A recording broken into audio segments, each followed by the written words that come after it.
Hello, I'm Karina. and I'm Jamie.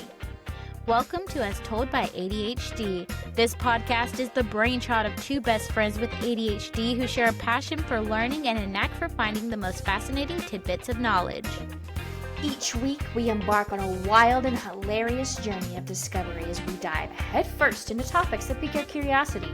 From dark folklore to bizarre statistics, cultural ceremonies to famous dead people, we're here to entertain, educate, and tickle your funny bone. This week on As Told by ADHD, we are entering part 2 of Women in the Workforce.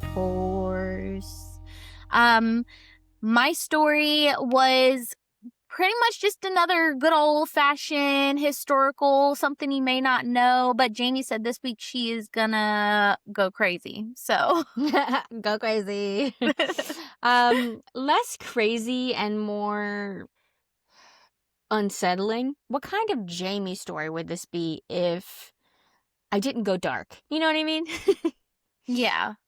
So, Are we going like true crime? Are we dabbling? Are we like, what are we doing?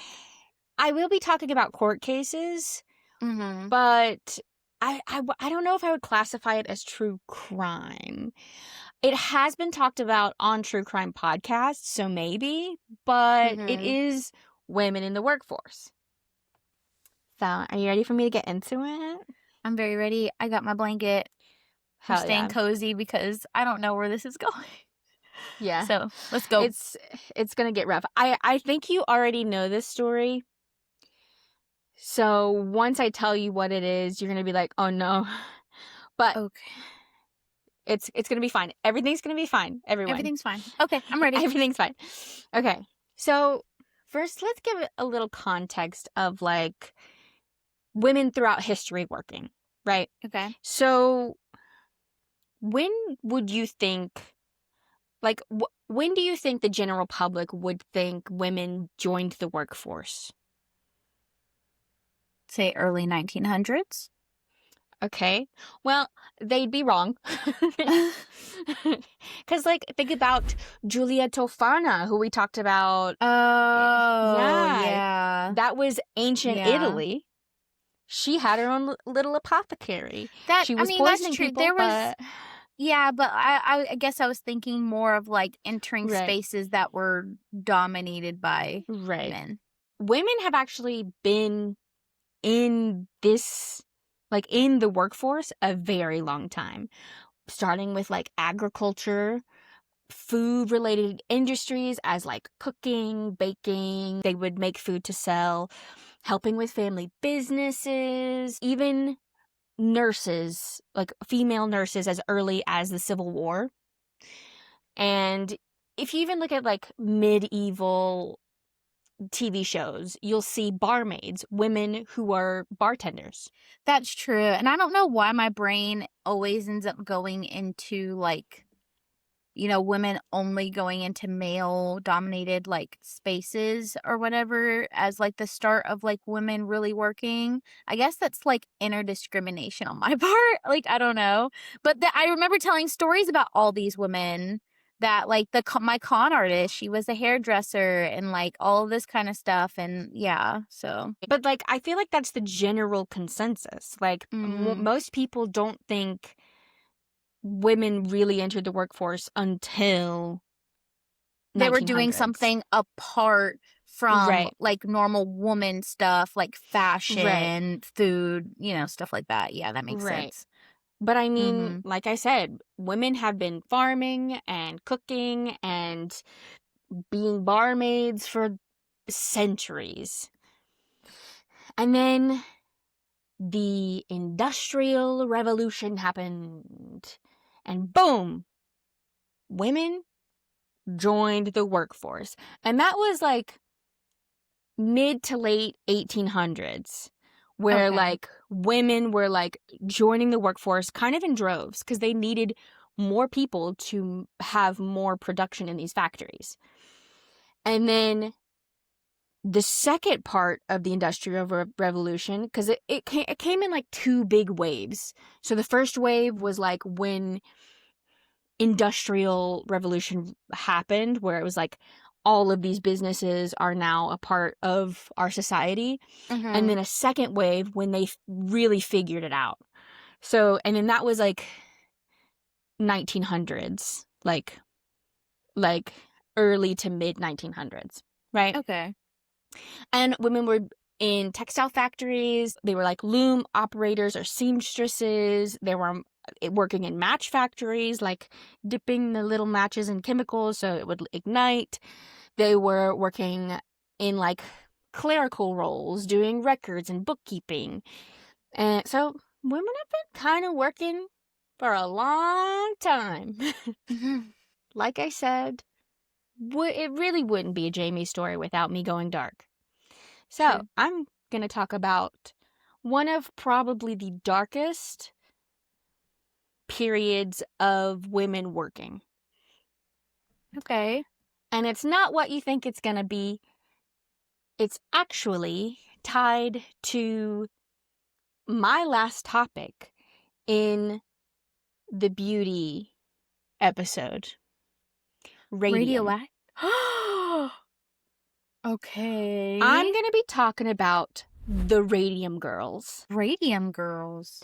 You haven't heard this story? Uh-oh. Oh my God. Okay. Well, in the beauty episode, we talked about the dangers of radium and how at first it was a miracle cure. It cured cancer, but it also had a ton of side effects that were almost worse than cancer, but they didn't see those until later. So they were like, oh my God, cancer's gone? Hell yeah. Give everybody this. Maybe it'll prevent cancer. Didn't do that. However, it started to be mass-produced almost all around the world. But there were a couple specific places like France, UK, and US that it really gripped. Like it took hold and became a part of this societal norm, right? So, instead of talking about women, like a specific woman in the workforce, I'm going to be talking about a specific group of women called the Radium Girls. If you know, you know. It's about to get bad. And if you know anything about radium, if you listened to our last episode about the beauty trends, you will know that radium is dangerous and can cause skin necrosis. So it's gonna get bad. So, Okay. like I said, it hit the market 1910. And they started producing more than just the beauty products that I mentioned in the other episode. They were producing radium water as kind of like a preventative elixir. They were producing radium tablets and pills and even radium luminous watches and clocks. So something that became kind of really desirable in this time period was having a watch that the numbers and the hands glowed so you could see it in the dark. And this became like a very good tool in World War I because like when people were in the trenches, they could still see their watches even at night. And how they would make the numbers and the hands glow on the watch dial, there was this paint created called Undark. And it was radium infused paint. It literally glowed in the dark, right? So an explosion of factories in the Industrial Revolution happened, and more companies needed more workers. So more women, even more women, were entering factories to work. And in this time period, women working in factories would make around 15 to 25 cents an hour. Men would make around 30 to 45 cents an hour. When these radium clock companies started hiring people, they were like, women are more dexterous and more tedious. So, like, not tedious, more, what is the word I'm looking for? Detail-oriented? No, it's like meticulous. Precise? Okay. Meticulous. They're more meticulous, so they're going to be able to paint, like, more... Precisely? Precisely. Yes, exactly. So they were like, okay, we got to get women. because they're going to do a better job at this. There was a location, one of the first companies that made these radium dial watches was called the U.S. Radium Corporation. And their location opened in New Jersey. Ooh, fun times. Not really. Oh, we're not to the bad part yet. We're having a great time, actually. But because the women that they hired, they would not pay them by the hour.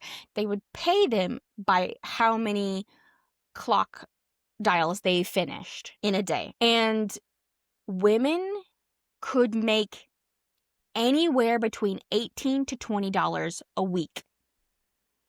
And that is insane because men who were working in factories were making between $16 and $24. So these girls were making as much, sometimes more, than men working in factories. And this put these radium dial watch painters in the top 5 of women earners in this time period. Wow. Wild, right?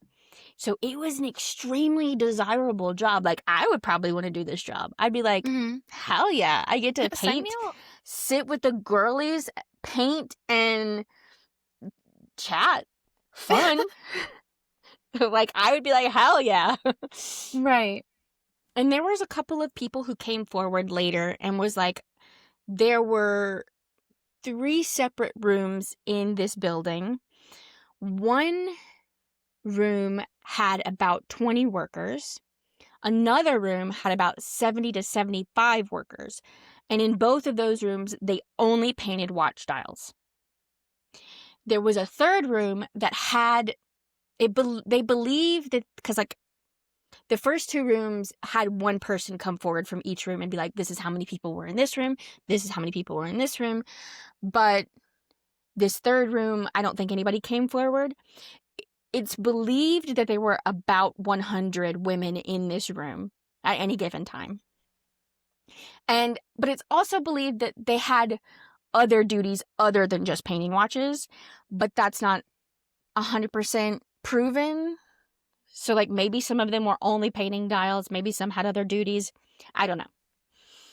So it is believed that about 200 women worked painting dials in this period.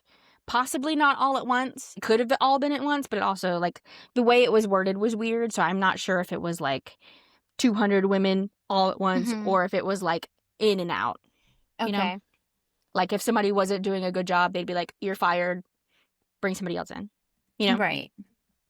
And these women were instructed to use the lip dip paint method. And how this worked was you would have your paint, you'd have a paintbrush, you would put the paintbrush in between your lips to point it, to make it as tiny, like a little tiny point. You would dip it in the radium paint and then you would paint the dial. You wouldn't wash it off. You'd put it back in your mouth, dip it, paint. Again, in this time period, they truly believed that this was a miracle cure-all. They believed that radium was the best thing that has ever been, like, discovered, right? What are you thinking? I'm thinking about women's lips falling off their face. That's what I'm thinking about. It's a lot worse than that. We'll get there. This business was thriving. Like, they were popping out watches, hundreds of them daily. Probably more than hundreds of them daily. Everything was going so well. Until there was a couple of women that started to show symptoms of radiation poisoning. But at this time, they really didn't know what radiation poisoning was. The only people who really kind of knew what it was were people who worked with X-rays. And they were doctors and scientists that had nothing to do with the radium industry. So it was kind of hard to know what these symptoms were coming from. Around 1922, a woman named Mollie started to show severe symptoms of radiation poisoning. From my research, it seemed like she was probably one of the most productive, if not the most productive dial painter in that facility. The symptoms she was having kind of started light, but she started having jaw pain and toothaches. What do you do when you have toothaches? Go to the dentist. You go to the dentist. And in that time period, what do you think the dentist would do not knowing what radiation poisoning is? Pull teeth. Yep. They started pulling her teeth because they were like, well, it must be like abscessed or something. So we got to get it out so it doesn't cause an infection. Mm-hmm.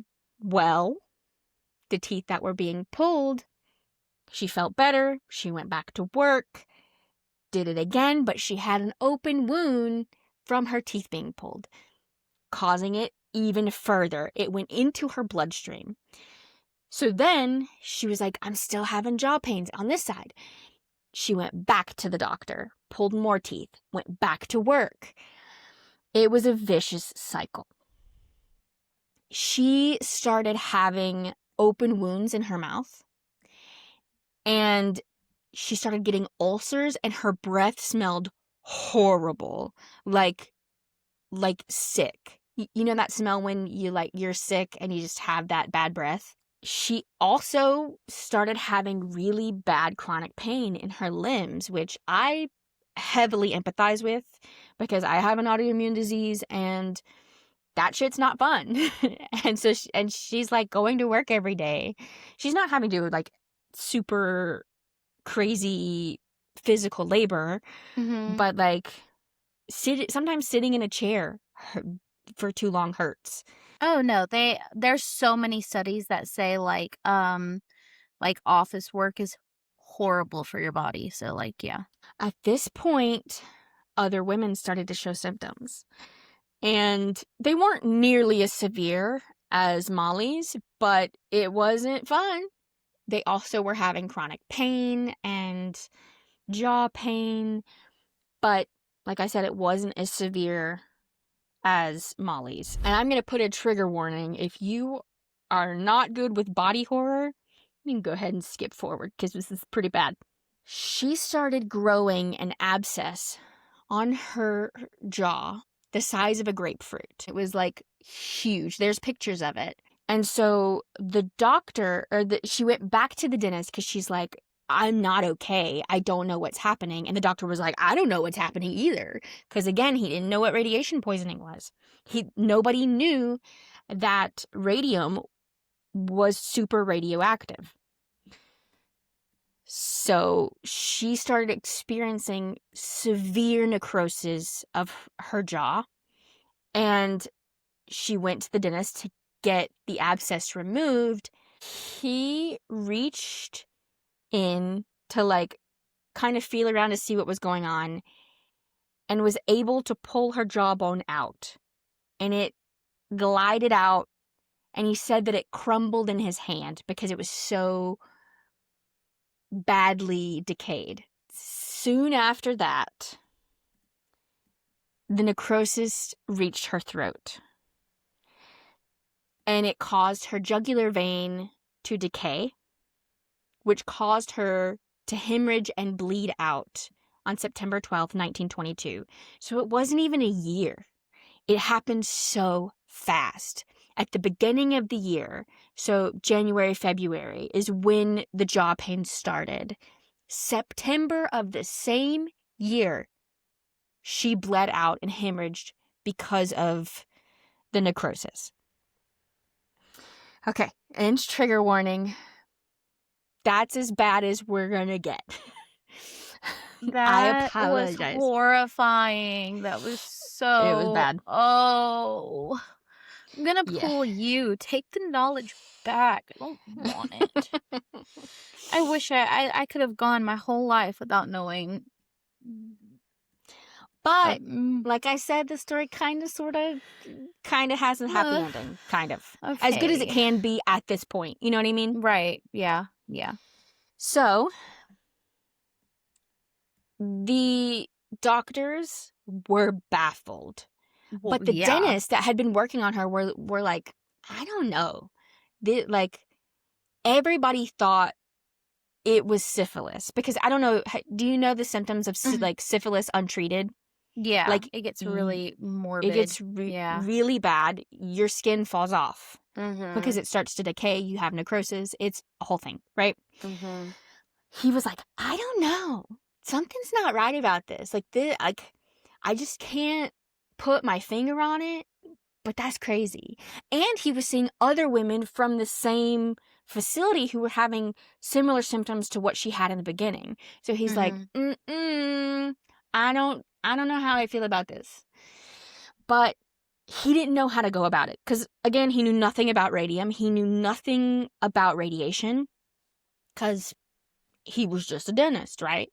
Not Mhm. like a doctor that uses x-rays. Because x-rays, they weren't new at the time, but they weren't as widely used as they are today. Mhm.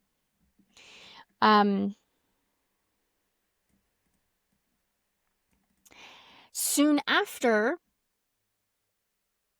this dentist connected the dots, other people kind of started to connect the dots too. They were like, something's off about this. There was a woman who worked at the New Jersey Consumers League, which was like a nonprofit advocating for consumer rights. They caught wind of women dying because, like, oh my God, I can hear myself. It just fell out of my ear. That's crazy. It just completely fell out of my ear. Okay, go ahead. Consumer. Because consumer, blah, blah, blah, blah, blah. So they kind of got wind that women were dying because at this point, I don't think I don't think Mollie was the only one who died, but hers was the most gruesome. Like, Mhm. hers was horrific. But other women were showing symptoms of some unknown illness. They thought, like, these women were, like, doctors were saying these women were just kind of sleeping around, getting syphilis, like, so a lot of doctors brushed it off because they were like, oh, these women are just whores and blah, blah, blah, right? Well, this woman was like, no, I don't like that. So she kind of started to look into it. Mhm. And then a couple more doctors, and eventually a medical examiner would be one of the people to kind of like push this past. But we'll get there. Anyway, Okay. so the United States Radium Corporation started to catch heat because it had started getting around that their workers were dying Mhm. gruesomely, and people were starting to say it's because of the radium. It's because these people are being, like, the radium must not be as good as people are saying. And so the corporation hired Dr. Cecil Drinker. He was a professor of, hold on. He was a professor of physiology at Harvard School of Public Health. And he was an industrial hygiene expert. So they were like, we're going to hire him. He's going to write a report. We're going to publish it. He's going to say everything's fine. And it's not our fault.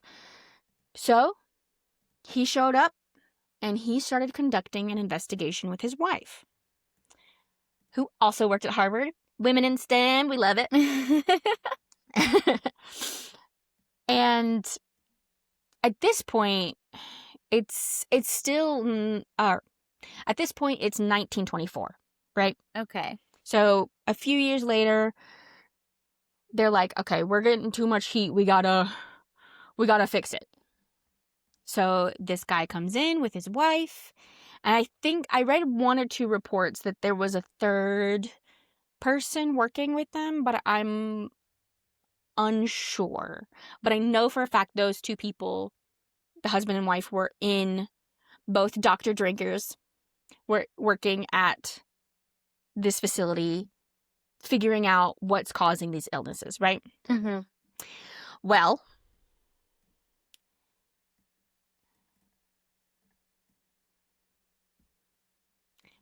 hold on. Well, both Dr. Drinkers found so much damning evidence against the company that hired them to make a report to exonerate them, right? They found the factory saturated in irradium dust. And at this point, I think within the scientific circles, they were starting to see radiation poisoning from radium. So scientists started to understand and know radium's not good, right? And he was like, okay, why don't we turn the lights off, close the blinds, and just look at the girls? He did, and a lot of them glowed in the dark. Like their skin was glowing in the dark. Oh my gosh. Yeah. And nearly every worker suffered from unusual blood conditions. Not sure what that means, but it was in his report. And several workers started to have advanced radium necrosis. And they were like, okay, this is bad. We gotta shut this down, right? So they submitted their report to the company that hired them, and it was not what they wanted to hear. The U.S. Radium Corporation was like, absolutely not.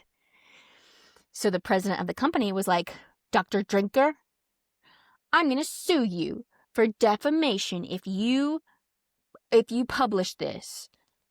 And he was like, I'm not sure what was said, but for some reason, Dr. Drinker was like, fine, I won't publish it.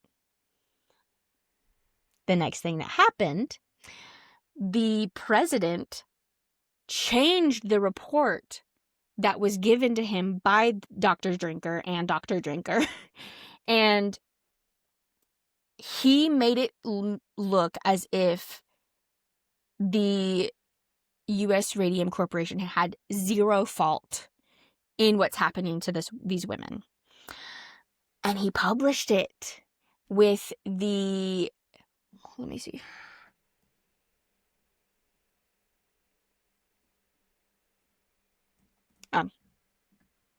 Hold on. And he published it with the Department of Labor to kind of like be like, this is what the doctor said. He's an expert. He says it's not us. It's fine, right? Well, Drinker's colleague, Alice Hamilton, another woman in STEM, we love her. She was like, absolutely fucking not. And then she goes to Dr. Drinker's wife, Dr. Drinker, and is like, did you see this? This guy published this in the Department of Labor, and it's not what you told me you found. And so Dr. Drinker goes to other Dr. Drinker, and she's like, we can't let this stand. And I'm not sure the exact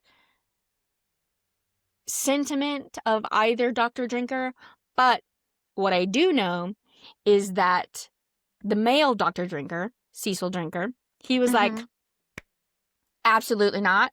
He goes back to the president and he's like, I'm going to sue you for falsifying this report. And I'm going to publish my real report. So he publishes his real report. Wow. Yeah. Do you know under which publication or? I think he published it. Let me see. I didn't write that down. Okay. I don't think he published it in a publication. I think he published it in Harvard's official records and with the Department of Labor. I think, like, by publishing in, like, this line of work, it doesn't mean, like, with the public. It means I didn't know. with Yeah, officials. I didn't know if he put it in, like, the, like, the Maybe New he York did. World I and didn't stuff. see it. Pulitzer. But anyway, so this is not the end of the story for the United States Radium Corporation. Once the information came out, 5 women from this company filed a lawsuit against the U.S. Radium Corporation. We have Grace Fryer, Quinta Magia MacDonald, who was the younger sister of Mollie. We had Albina Magia Larice, who was the older sister of Mollie. Catherine Schwab, and Edna Hussman. So those were the main 5 women in this lawsuit. And obviously the U.S. Radium Corporation tried delaying the trial as much as they possibly could. And I'm assuming there's no proof. Allegedly, I think they were trying to wait out these women to die because they also were having severe symptoms. Bro, come on. Corporate greed, am I right? That's crazy. That's actually wild. But, no, not but. What is that? Sorry. I had to fix my armrest. Go ahead. So, they argued that the women had left the job several years before they fell ill. So it couldn't have been them. It couldn't have been related to them working there. They also were like, they all have syphilis because they're loose women. Are you going to believe loose women? Yeah, didn't work. Because eventually in 1927, the Radium Girls lawyer had Mollie's body exhumed to refute the corporation's claims because they were like, she died from syphilis. Like, that had nothing to do with us. Because so they closed that down as her dying from syphilis. Yeah, because they didn't know at the time that radiation was possible through radium. So they exhumed her body, and when they opened the casket, Mollie's body was still glowing 5 years later. Wow. They took samples and found that she was still very radioactive. Wow. And they also tested her for syphilis, which she did not have. So the trial started January of 1928 and went through June of 1928. Some of the key witnesses that the prosecution brought was Dr. Harrison Martland. He was a pathologist in Newark City Hospital, and he ended up becoming the medical examiner of Essex County in 1927, and he was the one that exhumed the body of Mollie. We also have Elizabeth Hughes, who was a scientist who provided critical evidence. And she had been hired as a consultant by the company, by U.S. Radium Corporation. And she testified against them, being like, yeah, it's radioactive. I told him it was. Wow. Right. I have no idea how to explain what she testified, like, about the science of it, because she's really smart. And I don't know science. I'm not a science person. So you can't, like, do education for dummies on this one? Because it's just too okay. It's just too sciencey. Anyway, we also had Dr. Joseph P. Kneff, or maybe it's just Neff. He was the dentist who first treated Mollie. And one of the first people who were like, something's not right here. So from, like, almost day one, he's been like, something's wrong. We have Dr. Frederick Hoffman, who was a statistical expert who presented a 1925 study showing that 10 out of 12 dying dial painters had necrotic jaw and lesions linked to radium. So he was pretty important. But the defense had some experts too. We had Dr. Frederick Flynn, who was a consultant for the Institute of Public Health at Columbia University, and he would come in and regularly examine the women. He falsely told them that they were in perfect health, but guess what? He was not a medical doctor. He had a PhD in philosophy. Super stupid unqualified. What the heck? Mm-hmm. How could they even bring him on as a witness? I'm not sure. I think that the radium company knew he wasn't a medical doctor, but because he had a PhD, they were like, he knows what he's talking about. I don't know. It sounded all kinds of dumb. Anyway, they also had a scientist or a chemist named Hermann Schlund. He sounds bogus. Dr. Hermann Schlund, a chemist from the University of Missouri, who often contested the plaintiff's arguments. And then we also had Howard Baker, who was the chief physicist who would conduct examinations on the women while they were working there. And I don't know if you know anything about physicists. They are not medical doctors, but apparently he would measure the women's radiation levels. So they knew that radium was radioactive because he was measuring the radiation levels. And he would be like, no, you're not radioactive, when they clearly were. They're glowing in the dark. Anyway, so this went on a long time. There were many more witnesses, many more experts. And then when the U.S. Radium Corporation realized they were not going to win, they settled out of court in 1928. Each victim in the lawsuit received a lump sum of $10,000 then money, which would be like over $189,000 today money. Wow. Crazy. And an annual pension of about $600, which would be about $11,000 today. Wow. And they were required to cover all of their medical expenses. But they did not have to admit that they had any guilt or they were liable in any way, shape, or form. Nobody went to jail. Well, it was a civil lawsuit, so there was no criminal charges. They wouldn't have gone to jail, unfortunately. That's so dumb. That's a really good payout for these women. No, it is, but they're going to die. They literally were going to die. Yeah, well, some of them ended up living fairly long. They were in a lot of pain, but they lived until their 70s, 80s. So, there was actually a similar case in Illinois with the Radium Dial Company in 1935.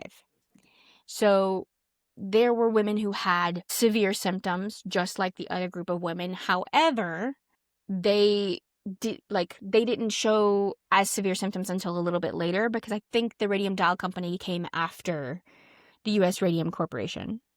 Okay. So, the women in this group were Catherine Wolfe Donahue. She was the one kind of leading the charge, and she was actually probably the one with the worst symptoms in the Illinois cases. She had bone necrosis, sarcoma on her lip. She also ended up getting not as big of a abscess as Mollie, but she did end up having an abscess. She had extreme weight loss, and probably the worst of the worst, in my opinion, was skeletal collapse, because all of the calcium in her bones were replaced by the radium, because her body confused the radium with calcium, and it made her bones extremely brittle. We also had Pearl Payne, Inez Villatte, Charlotte Purcell, Marie Rostier, Frances O'Connell. And in 1938, the Radium Dial Company was actually held liable for the women's illnesses. So they As they should. They actually were held liable. However, the company skipped town. Yeah. But because of... So, I'm not sure if they still do this today, but in this court in Illinois, there was kind of a bond that had to be placed. So, it was kind of like a security net if they did skip town. So, they had to pay $10,000 in order to... I don't know how to explain this. They had to pay $10,000 as kind of like a bond if they skipped town. It was a deposit of if they refused to pay, they would take that money and give it to the women. Gotcha. So the company fled the state, and Catherine was actually awarded the most money because she had the worst symptoms. She was paid $730 along with a $200 annual pension, and the company had to pay back and cover medical expenses. Good. I don't know if that fully worked, but the rest of the women had to split the remaining portion of the $10K fund that was placed as the bond. So, yes, this is a dark story. And yes, it wasn't the best ending, but I chose the story for a specific reason. I chose it because I love seeing women fighting for their rights, and I love seeing people, men, women, children, I love seeing anyone standing up for themselves. And these women did not lie down and take it. They were like, absolutely not. The world needs to know how dangerous this is. And it worked. Because of these trials, they actually changed public opinion of radium, significantly reducing consumption of radium. It was still kind of mass produced in some things, like they were still doing watches, but I don't know if it was like they like I'm assuming they didn't do the lip dip method. Also, there was like, I think they made like pottery with radium in it still. And not pottery, but like it's like, I can't even think of the word, but it's like glassware, you know? Okay, yeah. So they made That's glassware still with it. weird. They made a bunch of other things that weren't consumables. They just had it in it to make it glow in the dark. But no more consumables were really made or wanted in the US. I think that these women, despite their devastating illnesses, they changed the course of history by fighting back instead of laying down and taking it. And yes, the first group of women settled out of court, but I'm not sure what I would do in that position, because you obviously want your family to, like, you're not going to live very long. Right. And you want your family to be set up as much as they can after you're gone. Because they're going to be devastated. So I think that's probably why they did it. I'm not sure if I would, because I'm a fighter, and I'd be like, I don't have a lot of time left, so the money you give me is going to be worthless to me. You know? So I think that's what I would think, but also I've never been in that situation, and I hopefully am never in that situation. Right. But at least 2 of these women ended up being laid to rest, one of them being Catherine Donahue, in lead-lined coffins because they were too radioactive.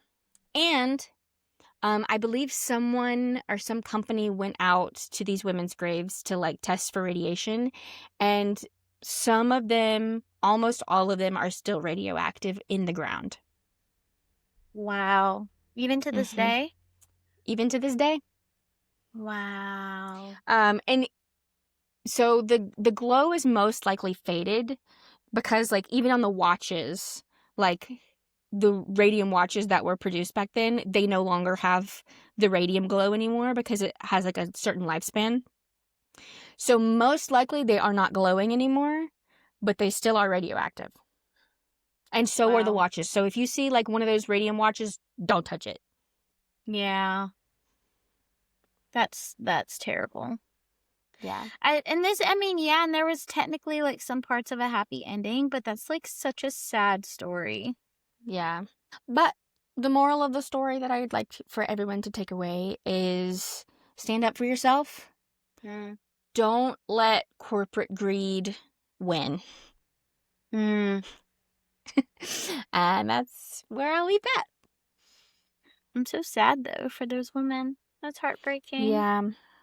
Like But you get a job, and like finding a good paying job is mhm, still such a struggle today yeah. that it's like people would put themselves, and people do put themselves in serious harm's way with Mhm. some, with some jobs. Like if Right. remember that TV show Dirty Jobs? Yeah. Like some people put themselves in really dangerous situations to be able to provide for their families. Yeah. And that's all these women were doing. And even though it's such like a simple job, their lives were cut significantly short because Mhm. of it.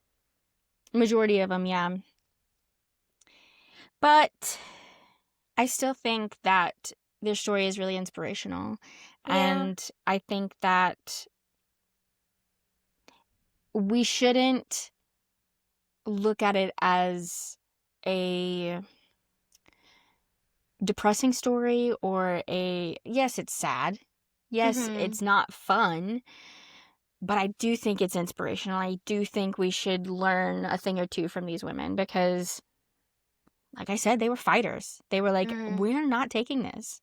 Mhm. Like, you did this to us, and at some point, you learned that this was causing these symptoms, and you did nothing.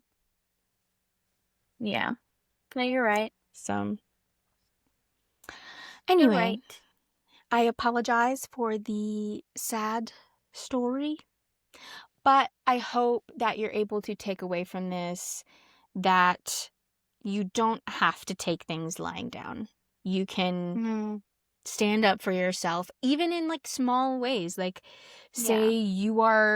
you have a person in your life who's toxic and they kind of run all over you and you don't want to feel like this anymore.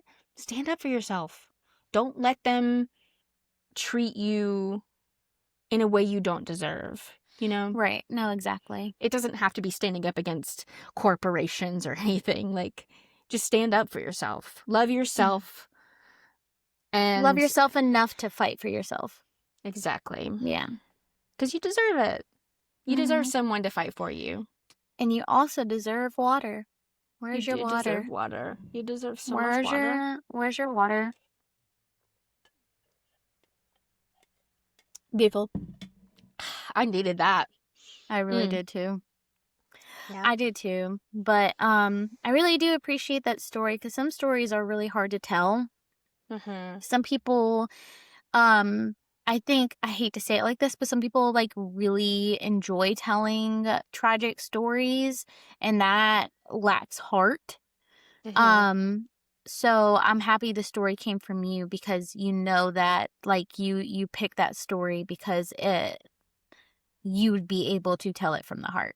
So, Right. And I don't know if you and with noticed, compassion. at the end there, I was getting a little choked up. Yeah. It was, So yeah. like it does affect me. Mhm. Um, but it's also so warming in my soul to see these women fight and to Mhm. know that they didn't just lay down and die. Right. I agree. And that's why Yeah. I chose it. Mhm. Um, Next week, we're going to come at you with a lot better stories that are Yeah. not sad. Actually, my story is kind of really crazy. Like, a really Yeah. extra crazy. And just for some preface, we both know what we're going to talk about Mhm. next week, which is a little bit different. Right. It's because Because I found two stories for this topic and I was like, I need both of them. I can't just do one. And I was like, well, I can't like And she do texted me both of this them. frustration. And so I was Mhm. like, you know what? If one gravitates to you more, if one is more Jamie, then I will take. Well, they're both very Jamie. They're But both very like, Jamie. but I was like, if But in a fun one. way. And so, yeah. And so we like had a brief conversation over the phone and decided like which one is just a little bit more Jamie. And I was like, you know what? I'll tell the other one. So, Yeah, they're both so good though. yeah. We're still going to do the dice roll and stuff like that to figure out who goes first, but just so that you guys know that we both know what each other is doing next week. Right. But I will say that I don't know either story fully comprehensively. Well, I know the one I'm researching now, but so